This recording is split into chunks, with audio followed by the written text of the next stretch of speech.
Queridos amigos, que a graça de Jesus, o amor de Deus o Pai, a comunhão maravilhosa do Espírito Santo esteja sobre sua vida, amém? Queridos, hoje vamos estudar a lição de número 4, exatamente. Por quê? Porque nós estamos aí crescendo nessa jornada a respeito de unindo o céu e a terra que eles têm em Filipenses e em Colossenses, né? Semana passada, quarta e quinta, vemos aí o tema da unidade. Permanecermos firmes na unidade e unidade sem medo. Foram os temas da semana passada. E esses dois temas guiam o curso desse tema 4 desta lição. Tá bem? Então vamos lá. Lição 4, lição na mão, Jesus no coração. Amém? Então, olha só. O céu era um ambiente perfeito, unido, até que se achou iniquidade em ti, né? E ele não mais pôde expressar a sua unidade, tendo em vista que Lúcifer estava a se rebelar contra Deus, né? E a linguagem do Apocalipse é muito bem clara. E foi expulso o dragão, a antiga serpente, né? Que se chama Diabo e Satanás. Ele foi lançado para outros lugares desse universo, não obteve sucesso, veio para essa terra e ali então semeou entre nós a discórdia, né, para com Deus, né? E aí então ele adquiriu a sua morada, a sua permanência, né? Mas por breve tempo. Logo o rei virá e não tardará e eliminará por completo Satanás e todos aqueles que se colocam, infelizmente, à disposição do inimigo para atrapalhar a obra de Cristo aqui na terra, né? Então veja, o céu era o ambiente unido até então, né? Mas deixou de ser quando Satanás alimentou soberba, né? Quando Satanás alimentou desunião entre os seres celestes, né? E foi preciso que Deus desse um basta. Após milênios, anos de misericórdia, foi preciso que Deus desse um basta. E isso aconteceu na igreja de Filipos, a segunda igreja que o apóstolo Paulo havia pregado, que havia plantado, né? A primeira em Coríntios, a igreja de Corinto também havia problemas por demais, desunião por demais, né? E Filipos também, infelizmente, não ficava atrás. Também havia desunião em Filipos. Perguntinha básica, será que na sua igreja há desunião ou há união? Será que sua igreja ela é acolhedora? Será que a sua igreja é bondosa, carinhosa, amistosa? Será que sua igreja é missionária? Será que sua igreja é relevante onde ela está? Ou será que sua igreja é problemática, é ruim, ninguém gosta de ir para lá, aquele ambiente hostil, fechado? Como é a sua igreja? Né? Porque a igreja representa, nós representamos a igreja e a igreja representa nós, né? Nós somos a igreja. Né? E se a igreja é ruim por algum aspecto, é porque, se calhar, nós, por outro lado, estamos sendo falhos em algum aspecto, né? E precisamos rever isso urgentemente, né? Para ontem. Como? Como que eu posso rever esses aspectos caso haja em minha igreja? Bem, o apóstolo Paulo ele dá base para isso. Obviamente, claro, instruído por pela pessoa maravilhosa do Espírito Santo, né? O que ele fala? Consolação em Cristo. Ou seja, a pessoa tem de se motivar a fazer o trabalho missionário, né? É aquela frase que eu ouço há anos, né? Dentro da igreja adventista e dentro da igreja que eu como criança participei, frequentei, etc, né? Qual é a frase, pastor? A frase é a seguinte: quem trabalha não dá trabalho. Pegou a visão? Hashtag fica a dica. Pegou a visão ou não? Quem trabalha não dá trabalho. Entendeu? Ou seja, quem leva pessoas a Cristo, quem está se preocupando em dar estudos bíblicos, quem está se preocupando em alguma forma manifestar o amor de Deus na vida de outras pessoas, não vai ter tempo para inveja, para soberba, para disse-me-disse, para outras questões, né? Então, a dica é: trabalhe para o nosso Senhor Jesus Cristo, né? Quem tem trabalho não dá trabalho. Essa é a dica fenomenal, né? E vemos isso em quem? Na pessoa maravilhosa de Jesus. Jesus, ele não dava trabalho para ninguém, irmão. Não dava trabalho para ninguém.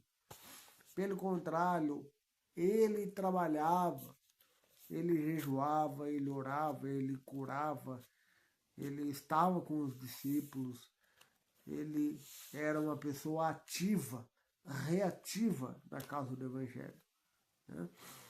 E, e ele é o exemplo máximo. Jesus Cristo é o exemplo máximo de pessoas que Deus quer que nós sejamos aqui nessa terra enquanto Ele não vem, né? Ou seja, olhemos para Cristo e nos motivemos a nós propriamente dito, né, pessoalmente, e depois motivemos as outras pessoas para o trabalho missionário, para o engajamento, para dar frutos, né? Uma outra frase que eu gosto por demais é: todo verdadeiro discípulo nasce no reino de Deus como missionário, serviço cristão, né? Ellen White diz isso, né? Todo verdadeiro discípulo nasce no reino de Deus como missionário. Também está lá no Desejado, né, de Todas as Nações também, né? Em vários livros sobre evangelismo, sobre serviço, trabalho missionário, serviço cristão, assim, coisas relacionadas a isso, a missão. Essa frase você vai encontrar, com certeza. Todo verdadeiro discípulo nasce no reino de Deus como missionário, né? Comunhão do Espírito, ou seja, uma igreja que não, uma igreja que vive a permanência no Espírito, certamente ela não vai alimentar intriga, ela não vai alimentar ódio, ela não vai alimentar inveja, ela não vai alimentar ambiente egoísta, né? A desunião a desunião acontece porque as ferramentas que o apóstolo Paulo está dando aqui foram deixadas de lado. A consolação em Cristo foram deixadas de lado, o conforto do amor fora deixada de lado e a comunhão do Espírito fora deixada de lado. Então, quer dizer, é claro que a desunião irá ganhar força, né? O afeto, então, nem precisa falar, né? Se a pessoa não tiver amor consigo próprio, meu amigo, é melhor ficar em casa, né? Mexer com máquina, né? Se a pessoa não tem amor para consigo, obviamente, ela vai ter dificuldade de amar outras pessoas, né? E aqui temos um solene aviso, né? De que, ou seja, devemos amar-nos a nós mesmos como amamos a outras pessoas, né? É o exemplo de Cristo. É a síntese da lei, né? Amar a Deus sobre todas as coisas e ao próximo como a ti mesmo, né? Agora, se você não ama a si mesmo, como que você vai amar os outros, né? Então, é claro que... E essa é uma porta, infelizmente, essa é uma porta, assim, larga para começar a desunião, né? O desafeto, a desarmonia acontece por laços sociais inadequados, exatamente, né? E a misericórdia, então, ela é um ato, ela parte do pressuposto do afeto, né? E se o afeto está em xeque, não é bem cumprido, não é bem correspondido, logo a misericórdia fica também a ver navios, né? E por último, ter a mesma opinião também já complica, ter o mesmo amor já complica, a mesma mente, enfim, tudo complica, né? Então vamos lá. A fonte da unidade, segundona, né, pai? Segundona, a fonte da unidade. A fonte da unidade nada mais, nada menos do que é a pessoa maravilhosa de Deus Pai, Deus Filho e Deus Espírito Santo. E sua palavra, irmão, é sua palavra. Porque se não houver a palavra, se não houver o Espírito Santo, Deus Filho e Deus Pai, não há o que possa haver união. Não há elemento algum que consiga unir as pessoas, né? Somente a Trindade tem esse poder, né? Somente a Trindade tem esse poder, né? Então, olha só, nós precisamos de sermos unidos no Espírito, né? E como fazemos isso? Estudando a lição, estudando a Bíblia, orando, se dedicando e semeando a palavra na vida das outras pessoas. Amém? Queridos, lição de terça, implante mental ou cirurgia mental? Boa questão, né? E aí? Queridos, olhando para essa lição de terça-feira, a lição de terça e a de quarta tá muito boa, viu? Porque falam sobre a questão da mente. E na lição de terça-feira, sabe do que eu me lembrei? Eu me lembrei da passagem do apóstolo Paulo, que diz assim, que nós precisamos...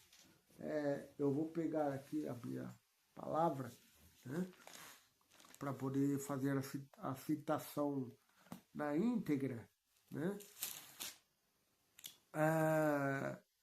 1 Coríntios 2, verso 16, lá diz assim: pois quem conheceu a mente do Senhor que o possa instruir?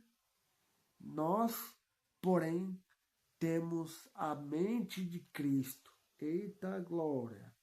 Né? A lição, a pergunta aqui da lição, né, número 1, 2, 3, a terceira questão aqui da lição é: o que significa ter a mente de Cristo? Né? A lição poderia muito bem ter colocado, o autor aqui da lição poderia muito bem ter colocado 1 Coríntios 2, verso 16, porém não fez, né? Também não tem problema nenhum, obviamente, né? Mas, ao ler a lição aqui, o Espírito Santo me guiou até este verso, de 1 Coríntios 2, verso 16, né? E aqui a pergunta é: como ter o que significa ter a mente de Cristo, né? Queridos, a mente de Cristo significa ter uma mente sábia, ter uma mente justa, ter uma mente santificada e ter uma mente redentiva. Exatamente. Os 4 aspectos da mente de Cristo: ter sabedoria, ter justiça, ter santificação e ter redenção. Tá? Tá em 1 Coríntios 1, verso 30. Tá bem? né? E essa redenção não é aqui para nós, né, século XXI, claro, não é morrer na cruz, porque isso já foi feito, mas sim ir em busca das almas que estão lá fora, salvar as pessoas que estão lá fora, né? Ter amor genuíno pelas pessoas que estão lá fora. Isto sim significa ter a mente de Cristo, ter a mente de Cristo, né? Então nós precisamos desenvolver esse aspecto. Lição de quarta, meu querido, a mente de Cristo também me levou a um outro texto muito importante, né, da palavra de Deus. Me levou ao texto de Romanos. O Espírito Santo está falando comigo aqui e eu me lembrei. Romanos 12, né? 12, verso 1 a 2, ali diz o seguinte, esse é um dos versos que eu mais gosto, né? Rogo-vos, pois, irmãos, pelas misericórdias de Deus, que apresenteis o vosso corpo por sacrifício vivo, santo e agradável a Deus, que é o vosso culto racional, né? E não vos conformeis com este século, mas transformai-vos pela renovação da vossa mente, né?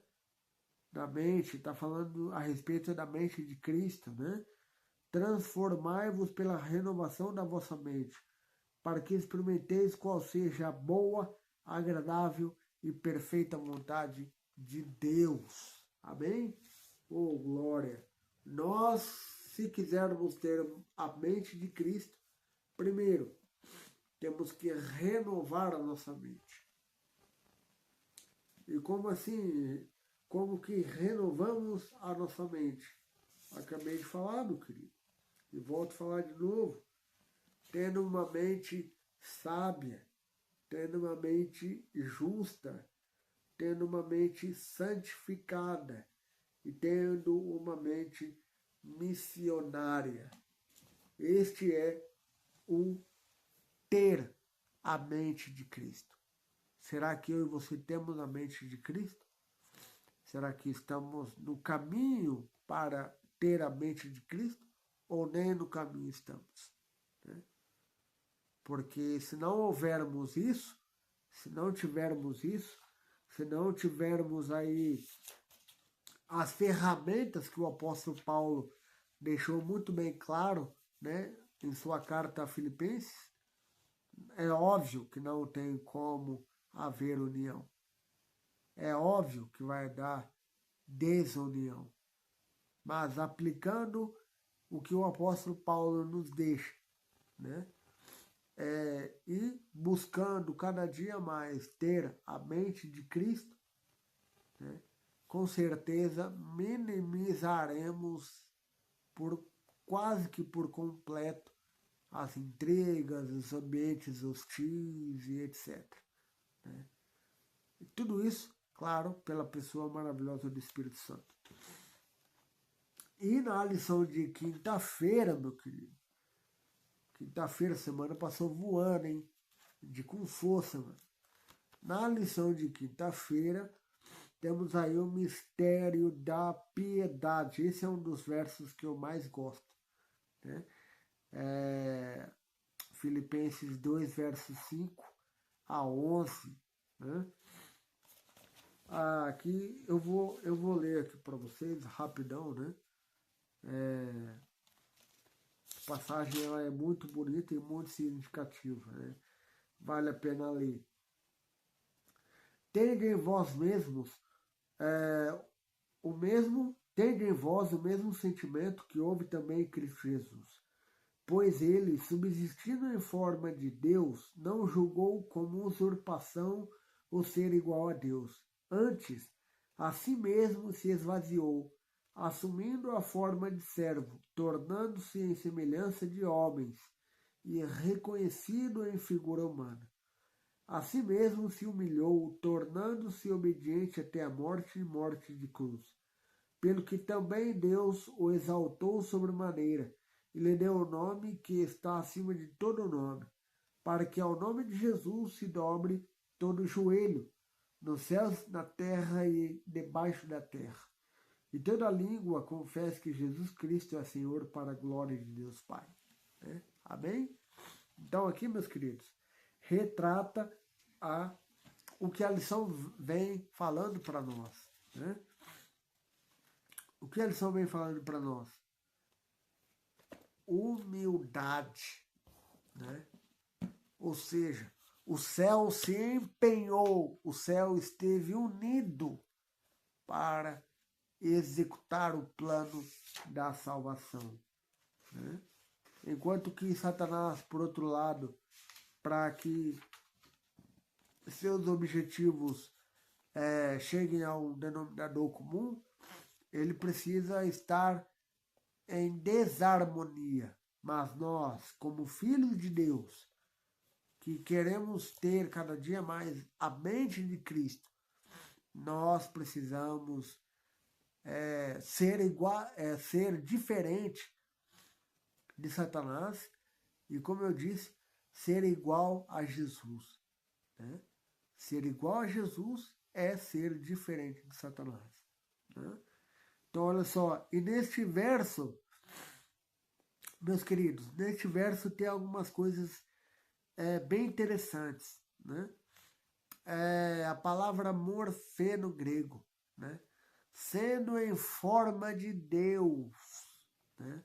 Ou seja, Jesus era divino humano. Né? Aqui já fala que ele era divino humano, a natureza, né? Divino humano. Queridos, esvaziou-se a si mesmo. Aqui está o mistério da piedade que nós nunca vamos entender.